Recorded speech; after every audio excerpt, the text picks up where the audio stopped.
A minute and 8 seconds left. Oh! There goes Frazier. His punching power is simply scary. He is down. And his physical strength is legendary. Big trouble. After meeting with his titanium fists, opponents fell breathless bodies in the ring. He's ready to go. And there he goes. George Foreman is a man of the era whose name is engraved in the Boxing Hall of Fame with 2 bloody gloves. He won the Olympics at 19 and at 45 became the oldest world champion in heavyweight history. He dedicated his life to 2 things, boxing and God. Today, we are going to introduce you to the amazing story of Big George. It's a little too long. They're both fighting. Gotta come back with down to the canvas. George Foreman was born on January 10, 1949 in the suburbs of Houston to a large family. He was a troubled teenager and showed no interest in school despite his mother's best efforts. At 15, Foreman dropped out of school and got in trouble with the law. But then he changed his mind and at 16 enrolled in the Job Course, where young people were trained in various working professions. Well, after joining the Job Corps in '65, I've learned a skill in electronics and I've received my high school diploma equivalency, and I'm pretty much on the right road. I've learned to set goals, and the Job Corps is a helpful program to me. And most of the guys in the program now have a lot in common with me, as I was in '65. So I suppose the program is one of the best. Later, the guy moved to the more promising California, where he became interested in American football. His favorite player and idol was Jim Brown, but George made his choice in favor of boxing. While still in the employment corps, Foreman discovered in himself incredible strength when working on a heavy bag. In addition, the young man was characterized by impressive physical data and dimensions. By the age of 18, his height exceeded 190 centimeters. George began to engage in competitive boxing while serving in the Army in 1966. And in 1968, he went to the Olympic Games in Mexico, having only 22 amateur fights. In the first round, Foreman had to work hard to pass the decision of the judges of the Pole Luciano Trello. But the next 2 opponents from Romania and Italy lost to the American heavyweight early. In the final fight, all the power of the Houston bulldozer felt the Soviet boxer Yunosh Chikulis. George pouring it on. So at the age of 19, George became an Olympic champion and the main sensation of the tournament in Mexico. I'd like to show you guys my gold medal. Real gold for a change. Foreman was honored to personally meet with U.S. President Lyndon Johnson and receive a valuable award from him. After the Olympics, Big George moved on to professional boxing. His first trainer was Charles Broadus, better known as Doc Broadus. The heavyweight named 3 things that will help him become a world champion. We talked about Joe Frazier the last time you and I talked. Again, let me ask you a question I think we touched on last time, and that is, if you were to fight Joe Frazier tomorrow, how would you fight him? Oh, and I said then I think I'd pull out my knife or something, and cut him up. Any way you could. Yeah. Just a win is a win, I guess. A win is a win. Doc Broadus knew a thing or two about proper process control. After winning the Olympics with Foreman, he and Foreman traveled to the gym of one of the most feared punchers in boxing history, Sonny Liston. There, George became his regular sparring partner. Oh, Sonny Liston, no doubt the scariest human being I've met in the ring. I never took a step back, but no one made me box. On Sonny Liston, I was his stablemate, and we would spar, and I knew then I had to back away. Probably the strongest heavyweight I'd ever dealt with. The only man to make me back up consistently. He'd look at people and just look right through them, wouldn't answer questions, and he wasn't putting on being mean. He was just not the nicest fella you'd meet. And I said, if that's the way you have to be heavyweight champ of the world, I'm gonna be that. If he would come to me, I'd kill him. And if he run, I'm gonna catch him and kill him. If he comes to me, I'm gonna break his neck. And if he chooses to run away, I'm gonna catch him and break his neck. And adjustments to his training were handled not only by Broadus, but also by Dick Sadler, Liston's head trainer. Often Foreman would personally train the guys in the gym, despite preparing for important professional fights. However, this did not prevent George from stabbing his opponent's chins like nuts. In just 6 months, the American knocked out 15 opponents. Belaboring Hazelton and down. He's got Waldhelm in trouble, and Waldhelm goes down. And although their level was questionable, Foreman was not stingy in predicting his future. By October 1971, Big George still didn't feel a world title around his waist, but had racked up a solid 32-0 record by then, knocking out one fighter after another. He was beating not only local cab drivers and longshoremen, but also big-name guys like George Chavallo and Gregorio Peralta. Battered in his own corner, and Irving Ungerman is manager. In 1972, Foreman was a major title challenger with 37 wins. Heavyweight king Joe Frazier couldn't ignore the knockout artist from Texas. The boxers signed a contract for January 3 and crossed paths several times before that date at various events. Kingston, the capital of Jamaica, was chosen as the venue for the fight. The local stadium sold 36,000 tickets. Joe opened for bookmakers as a confident favorite because just under 2 years ago, he beat Muhammad Ali himself. Muhammad Ali gamely fights back. In addition, Frazier had already owned the belt for a number of years and had a record of 29-0, and the level of the opponent was much higher than that of Foreman. A dynamite left hook and Bob Foster.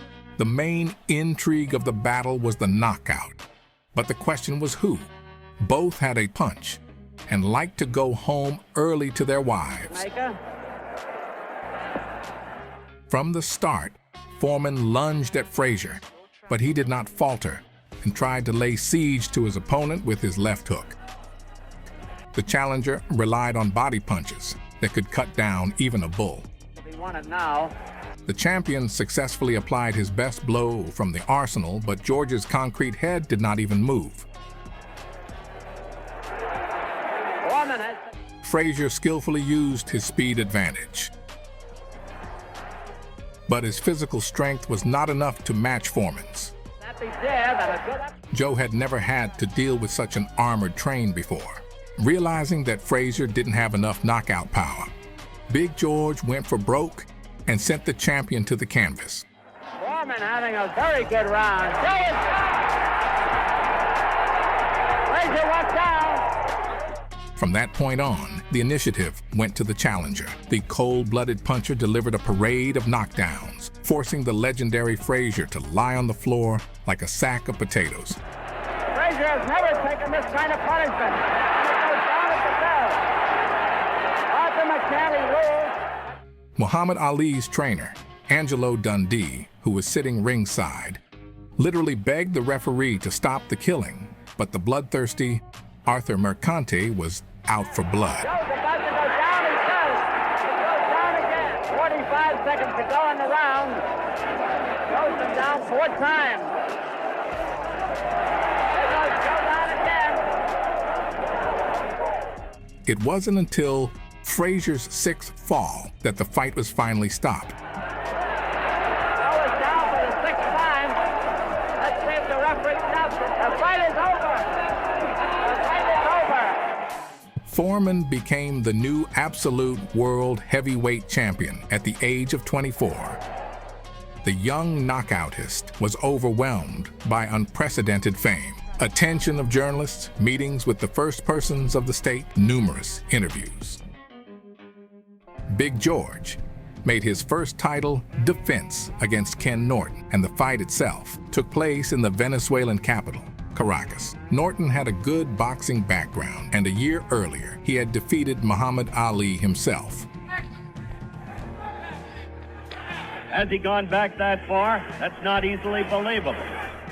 Despite the fact that Ken gave a rematch to the famous heavyweight, he again had an equal and tough fight. Norton has knocked out 22 men in his 30 victories. Experts seriously believed that Norton would create a lot of problems for Foreman. Unlike Frazier, Norton gave the center of the ring to George, and focused on the second number. A little bit more patient than we've seen him. That was certainly the style of dragging that right foot behind him. Vicious. Unfortunately for Ken, Foreman already in the first round felt the distance with his front hand and then brought in the brand name hammers. Straight left hand thrown by Foreman, taken on the face, and a right hand to the kidney. That's a punch you got to watch out. There's a good left hand, the best right. The champion looked sprawling and occasionally skipped toward him, but his cast iron head allowed him to fight that way. Surprisingly, Big George worked the jab a lot and successfully, something even Ali couldn't manage at times. While Norton glared at Foreman's left hand, the latter landed a hard right uppercut and repeated. Coming up to round two, first round very even, maybe a slight edge. The knockdown wasn't hard, but it looked like Ken Foreman had broken down. George cranked his atomic bombs to maximum speed and didn't let go of the Lost in Venezuela reality Norton. Caracas, Venezuela. George Foreman, Ken Norton on your left. Now watch, he slips a punch and out of that corner. This is what Norton must do. Long right hand that lands just in the left hand. A strong challenger like Ken didn't even last 2 rounds. Foreman's name became even more intimidating, and promoters saw only one big fight for him against Muhammad Ali. I'm out smoking, and I ain't gonna be joking. I'll be pecking and a poking, pouring water on his smoking. This might shock and amaze you, but I will retire Joe Frazier. The organizer of the fight was one of the most brilliant promoters in the history of boxing, Don King. Only he understood the real scale of the fight, so he decided to make record money on it. For financial support, King went to the African state of Zaire, which was ruled by the mad dictator, Mobutu Sese Seko. The promoter convinced him of the benefits of organizing a big boxing match for the sake of Zaire's international reputation. Mobutu agreed to assume all necessary expenses, including the large fees of Foreman and Ali. Boxers gave endless interviews before the fight. Especially memorable was Foreman's phrase, "You can't silence him." The man has been saying that since he learned. People have broken his jaw, sent him to knockdown. One guy kicked his leg so high he almost flew up, and he got up and started talking again, so I can't shut him up. The fight was originally scheduled for September 1974, but due to a dissection that Foreman suffered in sparring, the event was postponed until late October. Despite the minor incident, Big George was a 3-1 favorite. You bet he was, as he had knocked out people who had beaten Ali in 2 rounds.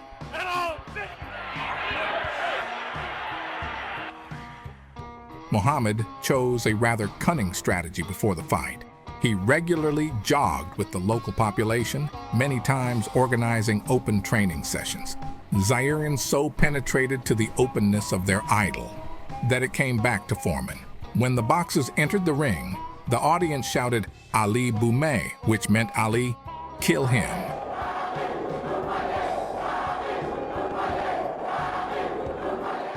The fight started at 4 a.m. Zaire time, so that as many American fans as possible could see the fight live. I never lost as a professional, and I intended to win the easiest fight of my career. George was extremely uncomfortable with Muhammad's style of work, and because of the psychological pressure, he just spun into the fight without thinking about his gas tank or tactics. Far corner. There's that left uppercut and jab. I get into the ring with the guy, I bluffed him, I done everything. Beat him up, basically for about 5 or 6 rounds. I thought it was easy. Ali moved a lot, fired sharp jabs, and if things were going wrong, just grabbed Foreman by the neck and pulled him down. The idea is to back him off into the corner, and when they get tight, In the second round, Muhammad suddenly changed tactics and just stood up against the ropes. George didn't recognize the ruse and rushed to land his best body punches on his opponent. Great left jab, an improved left jab. There's a vicious, awkward punch. When Foreman was stalling, Ali would land quick doubles to the head. Oh, a great left hand. The following rounds were no different in content. The champion aggressively locked his opponents up against the ropes and set up artillery bombardments. Muhammad's trainer, Angelo Dundee, shouted to his ward to stop taking punches. George Foreman. Foreman not scoring these punches at all. Light pouring. Ali didn't listen and continued to wear down the giant knockout artist with punches and pierce his defense with sharp series of punches. By the 5th or 6th round, Foreman's punches had lost their former power, and Muhammad had no problem tackling them. Back him up. Foreman trying to back Ali up, and really... The challenger was increasingly going on the counterattack. And sitting at ringside, Joe Frazier said that in his opinion, George wouldn't last long. Then about the 6th round, he whispered in my ear after I'd hit him in the side, "That all you got, George?" And that was about all I had. What happened next is history. A sneaky right hand. Another sneaky right hand. This time he works over the shoulder of Foreman.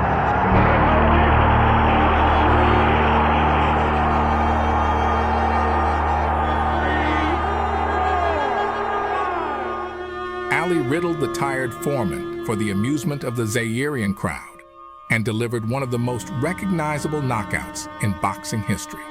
Suddenly the moment came. Watch it. And that was no phantom. That was no... Muhammad broke Big George's 40-match winning streak and inflicted the only defeat of his career. Everybody expected me to win that boxing match. All the odds makers had me ahead to win by knockout, as a matter of fact. And once I lost that fight, I was devastated. The first defeat in the professional ring forced Foreman to take a break. He missed all of 1975 and returned to the ring only in January 1976. George's opponent was one of the best heavyweights in the world at the time, Ron Lyle. He was known for leading on all the judges' scorecards during his fight against Muhammad Ali, but lost by knockout in the 11th round. Suddenly, from nowhere, the left cuts to Lyle. Sent him back against the ropes. Ali in total command, being separated. After that, Lyle knocked out the most feared puncher, Ernie Shavers.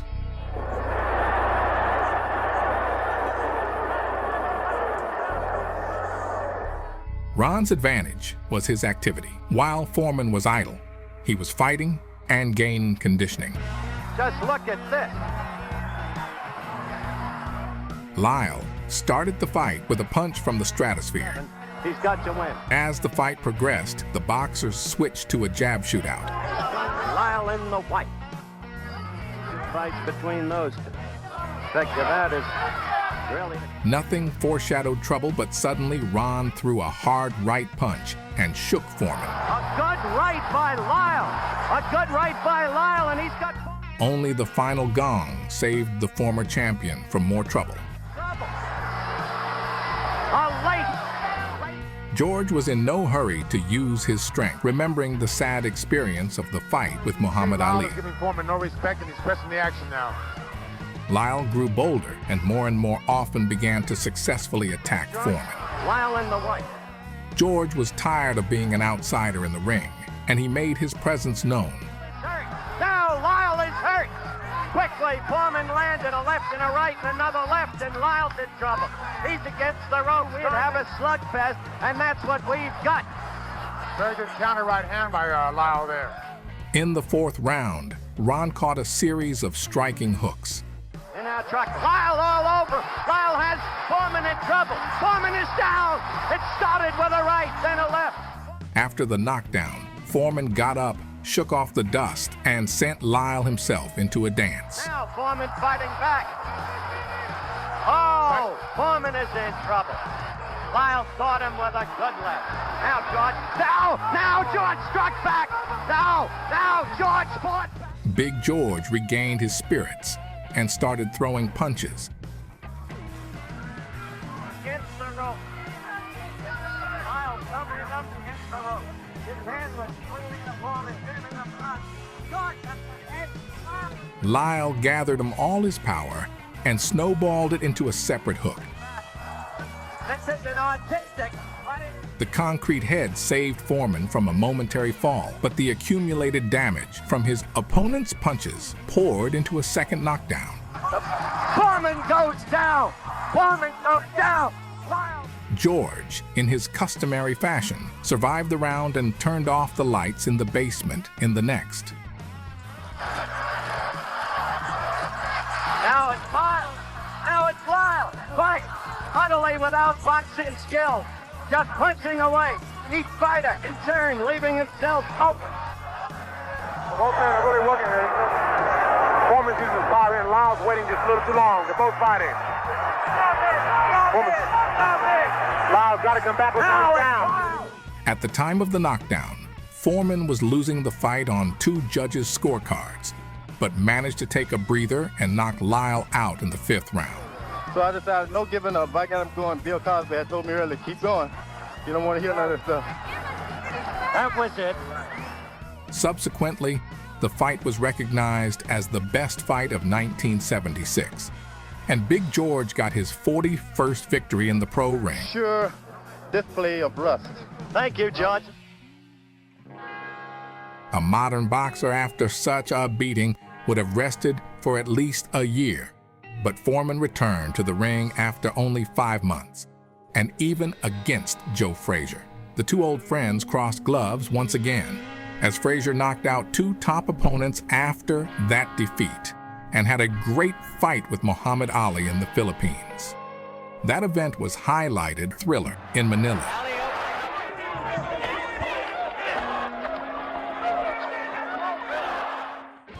This time, Foreman ignored the scouting and went on the attack from the first seconds. The hospital after that, and you question his conditioning, and one shot he can be. Frazier did a good job of body work and softening up the bombardment. In the boxing ring, depends on how many tough fighters. Smokin' Joe was only saved by the fact that Foreman attacked in wide trajectories and looked predictable. Still, some percentage of his punches were on target, and missing from Big George is the last thing on the mind of any 70s heavyweight. The damage was piling up, and Frazier was rubbing his back against the ropes more and more often. George is taking command again. Uppercut land, right hand. In the 5th round, we saw the first knockdown. Joe rose up like a true warrior, but this battle was lost. Foreman gave his opponent terrible blows with both hands.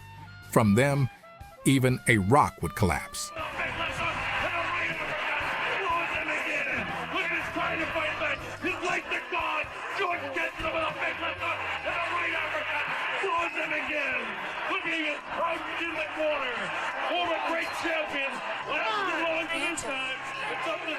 George had 4 consecutive fights against the monsters of the time. So in the coming months, he downgraded the opposition and hurricaned the tough middleweights.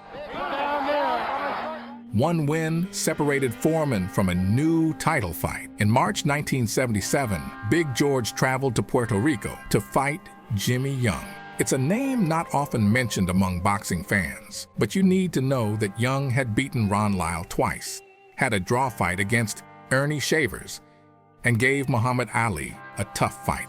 Jimmy's style was honed on scoring points, which was an absolute rarity for the 70s. Against the background of terrible punchers, he looked like a white crow. But despite the uncomfortable style of his opponent, the favorite was Foreman, who gained after the defeat of Ali. George, in his usual manner, took control of the ring and began to look for holes in his opponent's defense. He won the first round in regular fashion.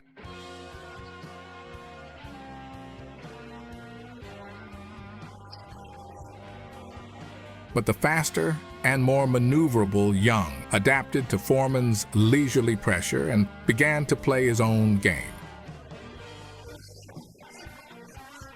George's trademark onslaught wasn't working, and his face looked puzzled. In the 3rd round, Foreman went for a guillotine, but his gloves got in the way. The referee didn't appreciate the heavyweight's jiu-jitsu and took the score off. The offense knocked Young out, and in the middle of the round, the initiative shifted to Big George.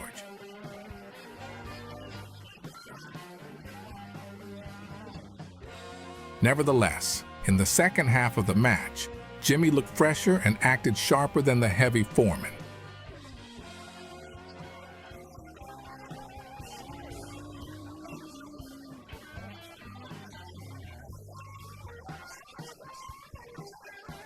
And when the former world champion got tired, Jan was so brave that he arranged a meeting with his sponsors.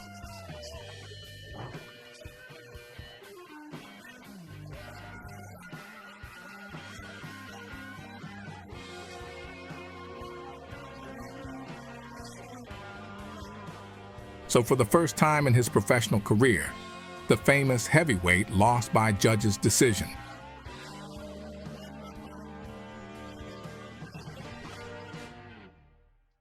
After the fight, Foreman returned to the locker room and lost consciousness. When he woke up, the history of boxing was rewritten. My experience in Puerto Rico, I think March the 17th in 1977, I went back into the dressing room and I was just cooling off. And I started walking and cooling my body off, and I was just overtaken with that I was going to die. And I experienced a death in that room. And now, who were you fighting? I'd fought Jimmy Young, and I had just lost the fight, just a decision. It wasn't a tough fight or anything. I waited around to get the decision of the fight, and I saw that I had lost, and I went on back into the dressing room. Just a normal cooling off. And let me tell you, business picked up for me. I'd always prayed to God. I believed there was a God somewhere. But I said, no matter what, everybody got their own religion so long as they treat people right. When I left that dressing room, I was screaming the name of Jesus. Let me tell you, I went back after I was snatched out of my body, and I don't know if you've ever been to the sea. As far off as you can see is nothing but water. Well, I saw it, but as far off as I could see was nothing but people caught out in like a trap. And I know this place was hell, but I said, I don't care. If this is death, I still believe in God. Then I was snatched right out of that place and taken to another place of life. And back into my body, and I started screaming, that's all right, I'm dying for God. And so, as I was sitting there, I was snatched into all kind of religions and brought back into the dressing room. I didn't know what was going on. So I got ready to get up off the table. You actually felt you were dying. I saw death, I saw it. I mean, I had built my whole life on real estate and what I had in the bank. And I saw it all like a big joke. I don't know if you stick a match to a piece of paper. For a moment, it stands up after it's burned, and then you touch it and it crumbles. I saw the whole world crumble behind me, and all I had was nothing. I had to leave all of that in the world, and I couldn't even tell my mother bye. I was dead. I was dead, and I started crying. I said, Lord, I don't want to die, and I don't want to die. I can still box, and I was just talking to God. I can still box. He said, I don't want your money. I want you. So as they laid on the table, I'm coming back into my body, and I told my doctor, there was 8 men in the room, to move his hand because the thorns are making him bleed. And blood started running down my face. And I told the other ones to move their hand because the blood on his hands was making, his bleeding on his hand, and on my feet there was blood. All the places where Jesus had died. And I never believed in Jesus. I wasn't going to go for it. I never would have. But let me tell you, Jesus is alive. I started screaming, Jesus Christ is coming alive. And I walked out of that room, and I jumped up off the table and hit in a cold shower. I had to fight 8 men to get into a cold shower because that's the last thing you want an athlete to do after a fight, is to get into a cold shower, and there was no hot water. I started screaming words like, hallelujah, I've been born again. Really? And so in the dressing room, so I come out, and then from my stomach, the lower part of my stomach, I couldn't control no more of what I was saying. The only thing I could manage to say was, I don't know what I'm going to say next. And I started speaking in tongues and everything in the dressing room. Did you know what that was? I didn't know nothing about none of it. I mean, I just sit there and I couldn't control myself. They thought I was crazy and hurt, and they took me to the doctor. They thought I was losing my mind. And they took me to the hospital and ran all sorts of tests on me for about 2 or 3 days, and nothing was wrong with me. But I saw the glory of God. I saw it. Let me tell you that Jesus is alive. There's a living God, and I didn't even know it. I was wondering about it, but now I'm not wondering. I know.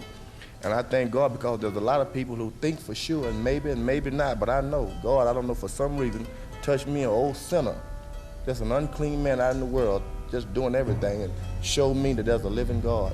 Since then, I've been telling everybody, I don't care where you come from, what are you doing, stop it and learn about God. And the Bible is here, it's been here for thousands and thousands of years. And why God did this for me, I don't know, but I just praise him every day. I dropped everything I was doing to tell the whole world that Jesus Christ is alive. God took me all over the country fighting in Africa, Puerto Rico, Europe, everywhere, and I was just trying to exalt George Foreman.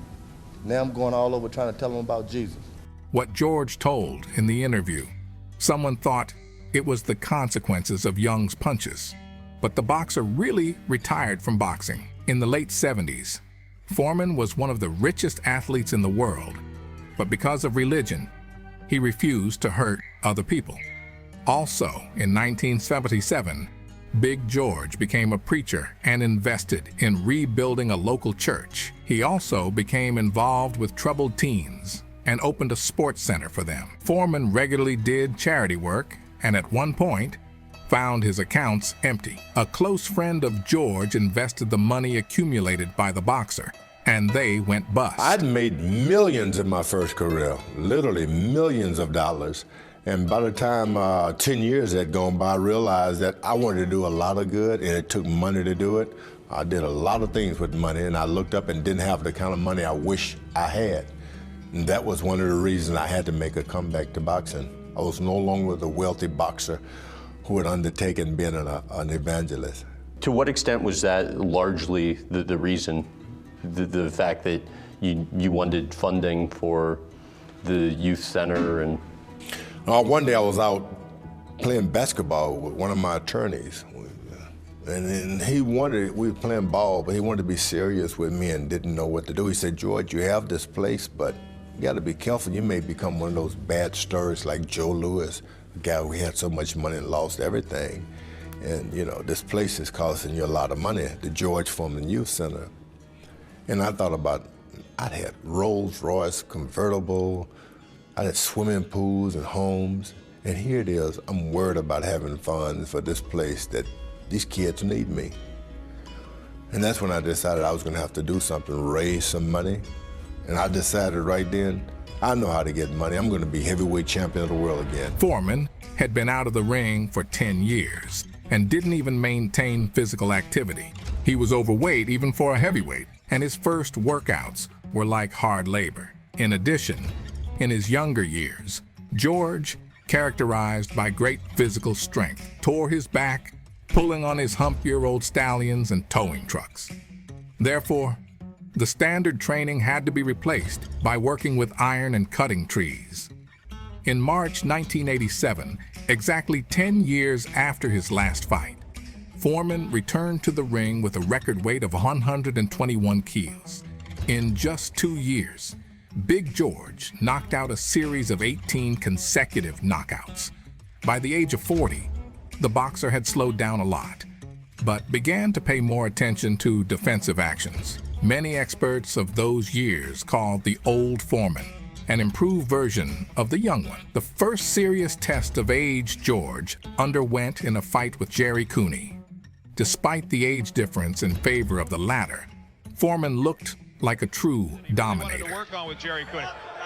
Oh, there's a left. It's the hardest hitter I've ever been in the ring with. Right. You'll fight, say, I've had about 60 or more boxing matches. Right. And you only meet 3 genuine punches throughout your career. Jerry Cooney, Ronnie Lyles, and a kid I worked with by the name of Cleveland Williams. And they hit so hard that it vibrates your body, even if you block it, just goes right to you. So you would say Jerry Cooney was one of the hardest punchers you've ever met in the ring? He's been the 3. Even harder than Joe Frazier with his left hook. Harder than Joe Frazier? Harder. Now, correct me if I'm wrong. This fight last night went 4 grueling minutes.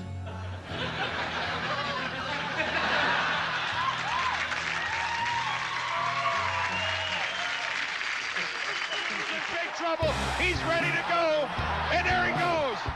Jerry got up after a hard knockdown, but Big George walked over and threw a couple of punches at the open door. Cooney couldn't bring himself to his senses for long. That's what happens when you get hit by a Texas locomotive. And I don't think Foreman's team considered fighting Mike Tyson. But now people are talking more realistically about a bout with Tyson. That's what I wanted. I didn't really come back to fight Jerry Cooney or anyone in particular. I came back to fight for the heavyweight championship of the world. Now, is this I want this Mike Tyson. Is it going to happen? I will assure you I'll do it in the same fashion, 1 or 2 rounds. I guarantee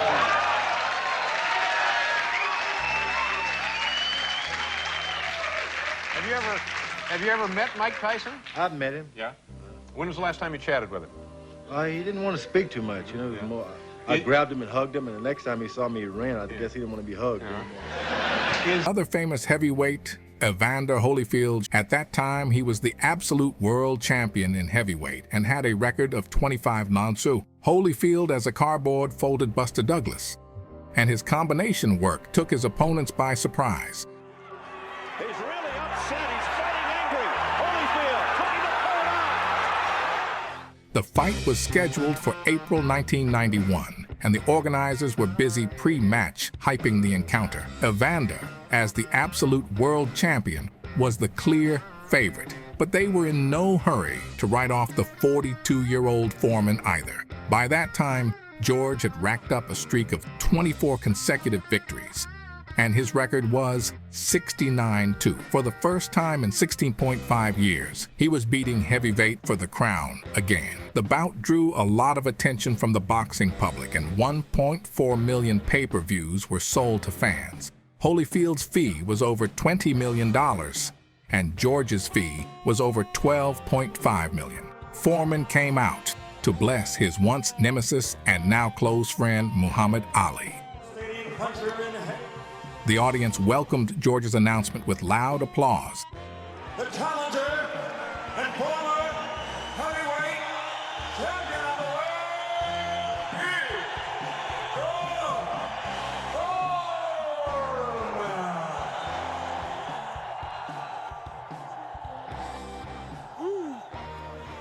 The favorite started the fight very energetically, showing his advantage in speed and pure boxing skill.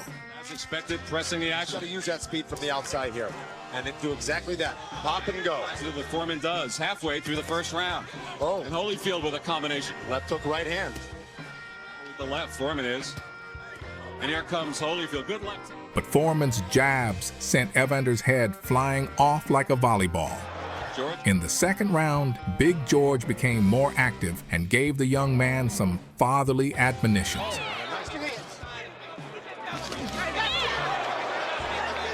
Good exchange. Looked like he ran into a little bit of a left hook. Oh! Foreman on the attack. You're not kidding. Oh, another right from Foreman. And a combination. Despite Foreman's local successes, Evander had the initiative in the fight. He attacked more often and more accurately, and even tried to break the veteran's strong chin. Oh, and rock Holyfield. Holyfield on rock the attack and connecting, and Holyfield all over Foreman. Foreman trying to hold him off. It's Holyfield now on the attack. George is scrambling forward and hit after the bell by a crisp right. George did not give up under pressure and returned the favor. George, a bit of a low punch in there as well. Well, he's fighting. Well, I'll tell you what, that's what he's got to do, George. He's got to hit that body to slow Holyfield. Oh, George is missing with that looping right. But and another low left. He is right now. He looked like a doing it with man the left last round. too. Everyone talked about his right hand. He's gotten some good lefts to the chin. And Foreman with another combination.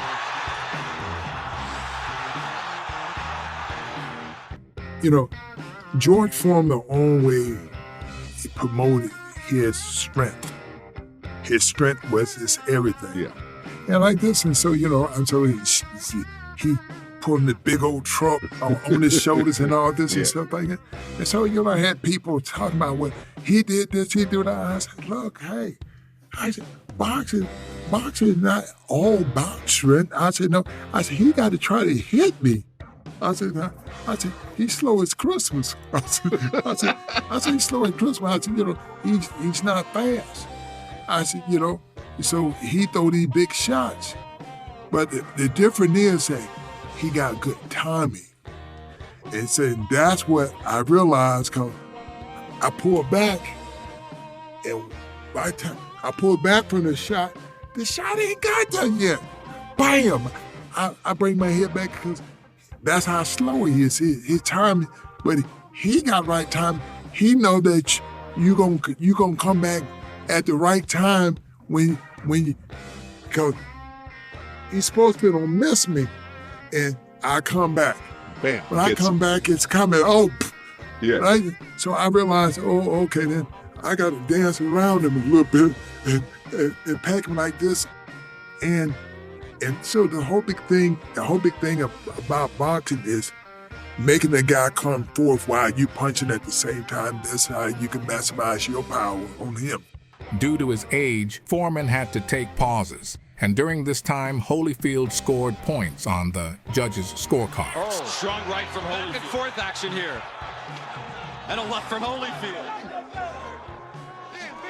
Oh, strong left. The veteran recalled his youth in rounds 6, 7, 10, putting the young champion on the spot. I think he just knocked him off balance. I don't know if he hurt him. But his legs look unsteady right now. Oh! More punches from Foreman, and Holyfield absorbs it in the middle of the ring. And Foreman on the attack in the 7th round. But watch him come back. But Evander came back stronger each time. Right now, Evander too close. Oh! Right hand rocked Foreman. He's out on Foreman right now. In trouble. Foreman, you cannot be saved by the bell. And Holyfield is all over Foreman. There's the bell. George trying to cover up, and Holyfield landed. And another strong right, and a left from Holyfield.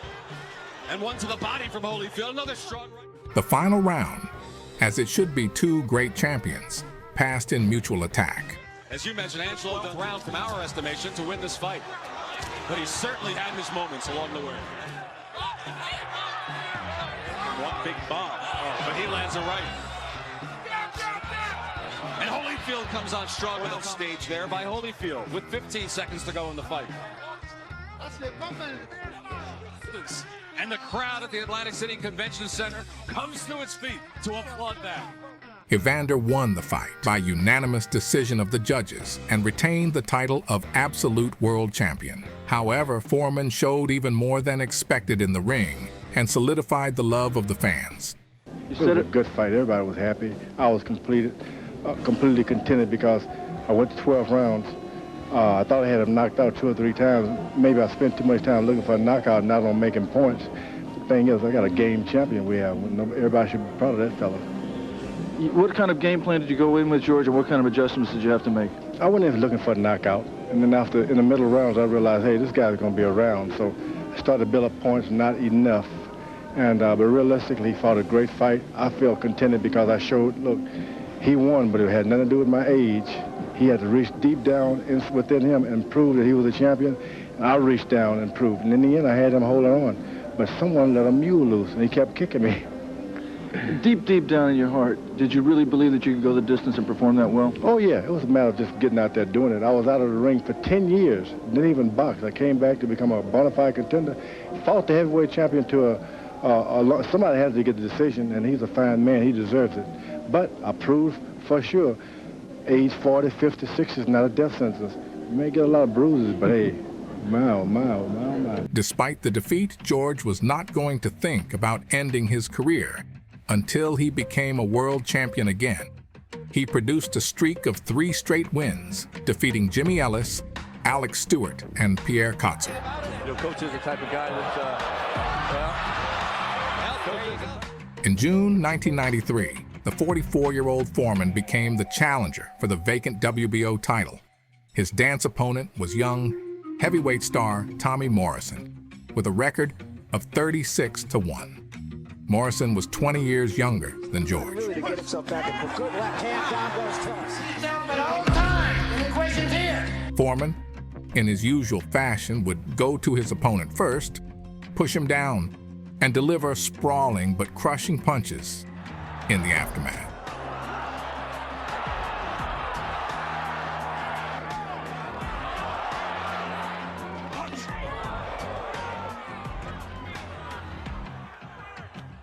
Morrison took Holyfield's tactics as a basis, worked in the return form, moved a lot, and did not get involved in unnecessary exchanges.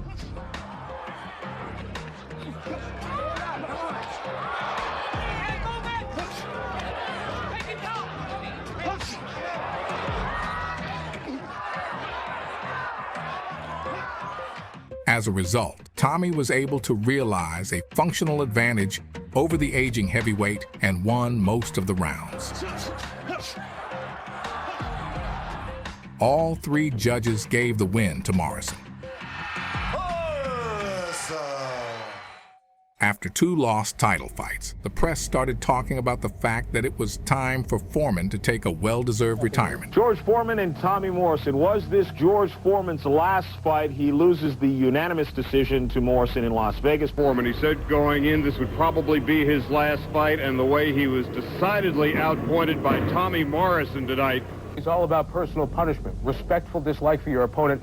But George Foreman admitted before his title fight tonight he likes the kid that he was fighting. Tommy Morrison, 20 years his younger, of Rocky V movie fame.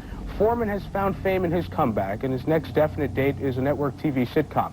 Tonight, though, he was fighting for the WBO title, maybe a Foreman farewell. It was the mid-90s. The 45-year-old George was idle for almost a year and a half, but his past accomplishments allowed him to get a third chance. In November 1994, Foreman stepped into the ring against WBA and IBF champion Michael Moorer with a record of 35-0. Curiously, Moorer had taken those titles away from Evander Holyfield.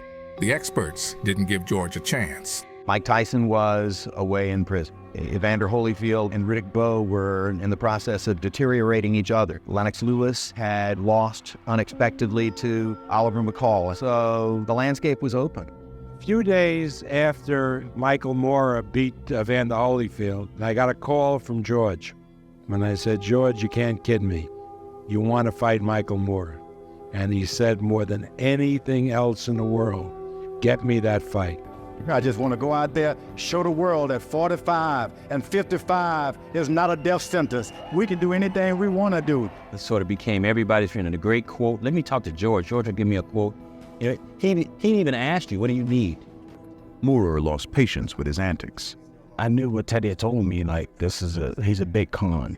And I just look at him like, go get me a sandwich and sit down. Man, you're so fake. Back then, I was probably very confrontational. He was worse than reclusive. He was almost antagonistic to the point where you almost felt, not knowing any better, that it might be dangerous to be with him. If you asked a question that he felt was stupid, he would say, that's a stupid question. And to myself, this ass was going to ask me to be dumbest question ever. You're right, everyone does ask that question. And now, you know how sports writers are. They're the smartest guys in the room. So they don't want to hear that from a fighter. I'm not going to put on no act or put on no show for nobody. People already thought he was a little mean, so we said, everybody thinks he's mean? Well, let's run with it anyway. So now you have the good versus evil. Tonight, live from the MGM Grand in Las Vegas, Nevada, HBO Sports presents World Championship Boxing as Michael Moorer, WBA and IBF heavyweight champion, defends his title against the one and only George Foreman. There are a lot of skeptics out there who think that George now is more King Khan than King Kong. George hasn't earned this championship shot as a fighter. He hasn't fought in a year and a half, and on that auspicious occasion, he lost to Tommy Morrison. On the other hand, George is a star, and stardom, like age, has its privileges. There are many, many champions and very, very few stars. That's why he's here. And he booed me. It doesn't matter. I was still champion. Michael knew, he's not a dummy, that night in the arena, if they seat 19,000, 18,500 were going to be cheering for Foreman.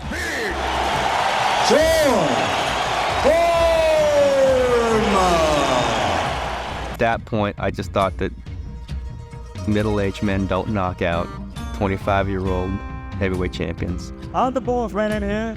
Take the hands to lunch. The age difference is 18 years. Michael is at his peak, and Foreman is well past his prime, and the analysts' predictions were coming true. Confidence. I liked that he was starting to feel good about being champ and feel confident and trying to fulfill what everyone said he wasn't. Teddy might have created a monster. Consistent guy. Our sparring partners were better. Teddy always knew that instilling confidence in Michael was one of the keys to getting him to perform at a certain level. I have a sense here, Gil, that Moorer feels as though he has felt Foreman's power and it's not going to hurt him. That could be a big mistake. I had no intention of throwing out my power at him in the first, second, or third round. He didn't have control over the fight. He didn't have control over me. And my intentions were to extend him and make certain that when I hit him with one shot, he would not get up. There's no reason for you to stand there and let him find you. I never could understand why he was being so courageous. Stand in front of a big man like that. We're allowing Foreman to land, and the big man is getting off to good effect in round 6. Listen to me, you're not going to have a real friendly corner. I'm proud of you, but you're not going to have a friendly corner if you keep letting him go slow. All right? You're going to make him go faster? Thought I was doing fine, but he's on the outside looking in. I can't see what he sees. He can't see what I see. So I can perfectly understand how if Teddy was saying do this, do that, between rounds 4, 5, and 6, and 7, Michael was thinking, why do I need to listen to anything? Everything I do is working. What people don't remember is up until the 10th round, Michael fought the best fight of his career. I mean, he was tremendous that night. I think he was brilliant for the first 9 rounds. He was doing everything right, but I was doing something he had not prepared for. How can you say he was setting me up for a 1-2? I don't think Teddy Atlas and those trainers knew exactly what I was doing. That's bullshit.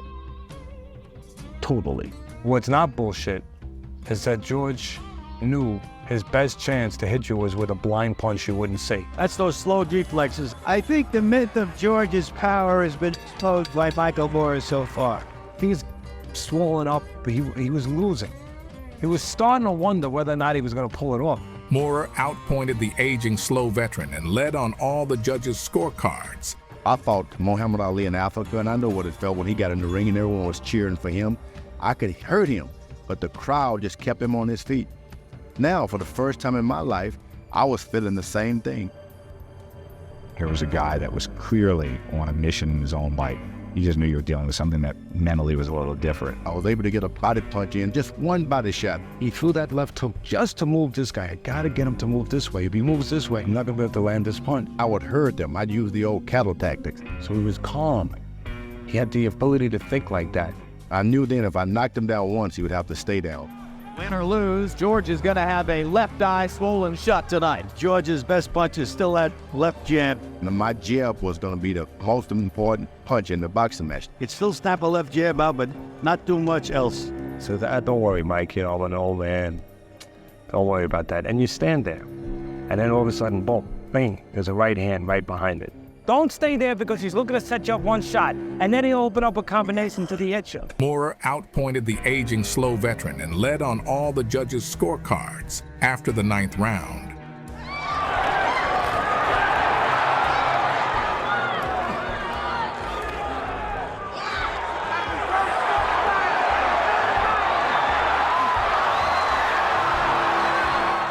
What happened in the ring in the 10th round can't be called anything but a miracle. The first punch I hit him with was the straight right. It was just a little too high. He didn't move out of the way because he was kind of stunned. And Moorer later told me that he was basically out on his feet before the last 1-2. I expected him to fall, it didn't. And I said right then I was going to lower it just a little bit.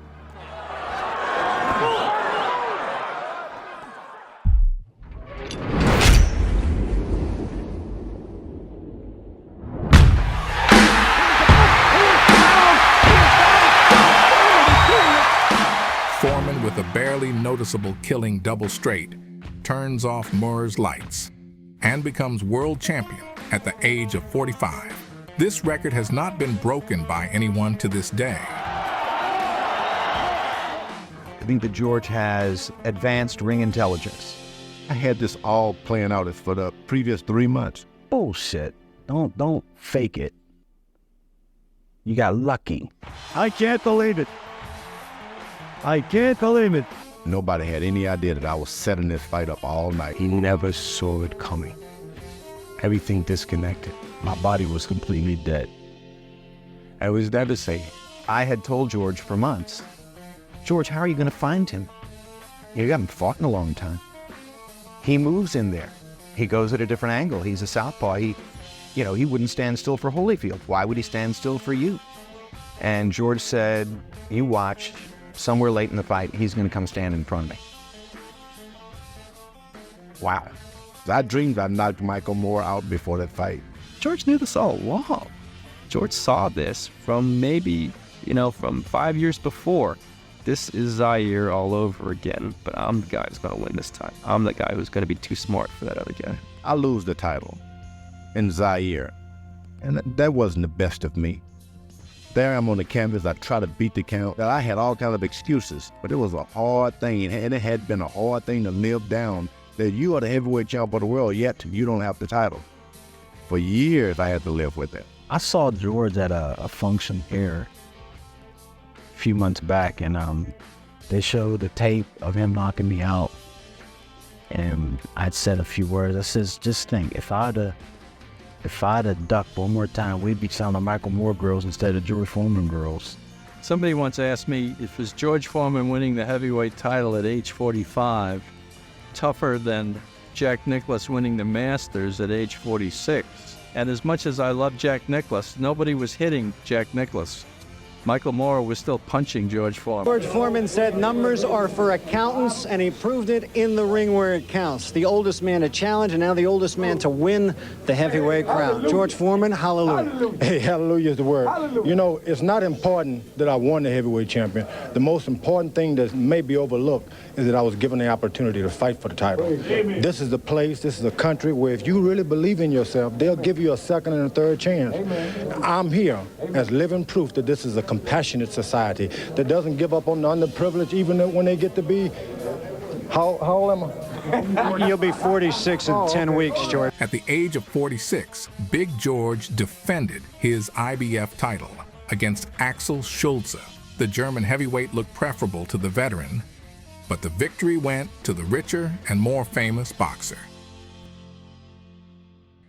In 1997, however, the universe returned the balance. Foreman was outright robbed in a bout with Shannon Briggs, who was 23 years younger. Amazingly, Briggs was going with a 29-1 record, one of the scariest punchers at the time. It is he who holds the record for the most knockouts in the first round. And it's all over, surely. However, George, who was nearly 49 years old, did not let the youngster breathe. This really shows you what a specific art boxing. He's slapped and punching. You see that? Yeah, it's rich, isn't it? If you have a jab. Very easy if you have a jab. Oh, Shannon's starting to feel real bad now. Unload. Very more shot. Hard right hand across the top for Foreman. Nevertheless, by decision of the majority of judges, the victory went to the more promising Briggs. Shannon Briggs won that boxing match. I've had 80, or I don't know, 76, 78 victories. In your heart of heart, do you think you won the fight? Well, it's kind of childish. If you win a boxing match, they give it to you. If you lose it, they take it away. You just go on about yourself. I learned this from you, Larry. The only thing count is tomorrow. It's not, yesterday is dead and gone. If I could do it all over again, I probably would have thrown a few more punches and gone more for a knockout. But this is an excellent young man. He just lost his mother not too long ago, and he's had a hard life. And if that victory can help him, it was clear that your corner thought you won the fight. Most people in the audience thought you won the fight.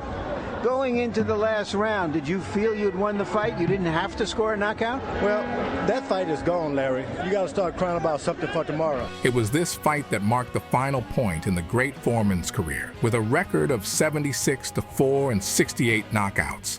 George finally hung up his gloves. Despite his long and difficult career, the American heavyweight had kept both his health and his sanity. In 1999, the boxer sold his rights to his barbecue grill company for $138 million. That's more than Foreman earned in 30 years in the ring. After the end of his career, George worked as a commentator on the HBO channel and devoted time to his family. The champion has 12 children, including 6 sons. It is interesting, not only their number, but the fact that they are all named George Foreman. Only the numbers from 1 to 6 differ. Big George is now 75 years old, and his form is still the envy of even younger athletes.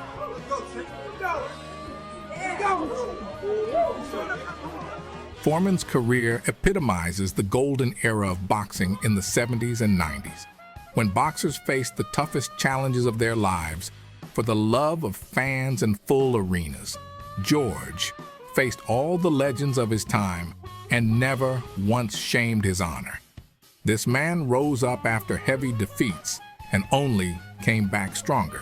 Foreman never solved issues with dirty methods and always resolved them with 2 concrete fists. That rare case when an insanely scary knockout artist left behind a good impression and an impeccable reputation as a professional.